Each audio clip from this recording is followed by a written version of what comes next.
History remembers the South Bronx in the 1970s as an urban catastrophe, the ground zero of a city in crisis. Unemployment and poverty were sky high, as was crime, overwhelming police precincts, fire stations that were squeezed by austerity. New art forms were a much more positive outlet for competitive energy and desire for recognition than the gangs that had proliferated since 1968. In 1973, the NYPD estimated that Bronx had about 100 fighting gangs. Where are we now? Look upstairs. This is where the Dixie Club used to be.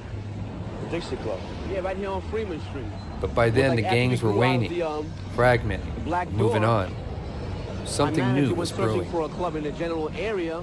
As a teenager, Flash attempted graffiti and breaking, but competition was fierce. I go by the name of the Grandmaster Flash from Grandmaster Flash and the Furious 5. And to all the people out there listening to this program at this time, I'd like to thank people at Cutting Edge for giving me this chance to demonstrate what the whole world wants to know exactly.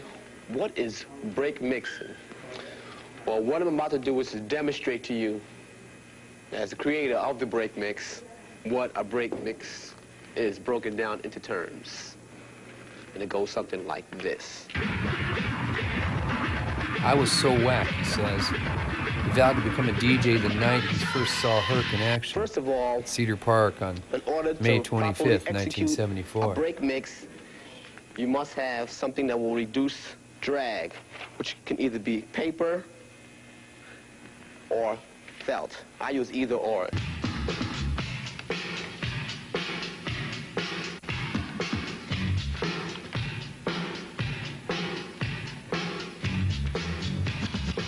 Gives the young artists a mythological sheen.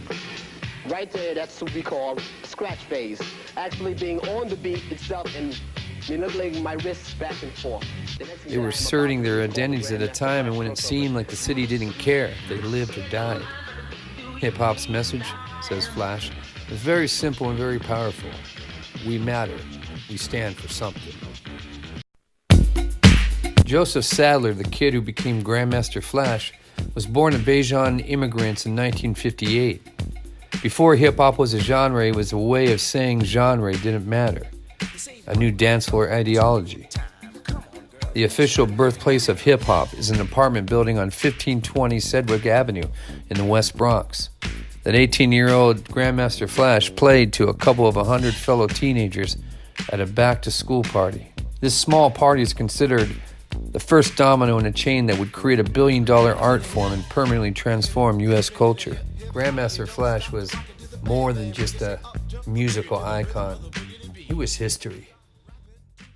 The way that I seen other disc jockeys playing their music, it was like they could have done more. Maybe not what I did. He brought so much opportunity to the South Bronx, and if it weren't for his music, hip-hop wouldn't be what it is today. For the people that paid their hard-earned money to come into the discotheques, I don't think it's totally fair, really, to just start the record from the beginning and then wait for it to end and mix the next record in. I mean, you're not doing no work.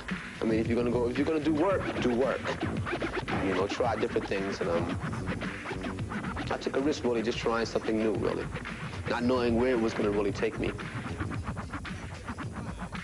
The Cutting Edge. What you talking about, boss? Goose, grasshopper.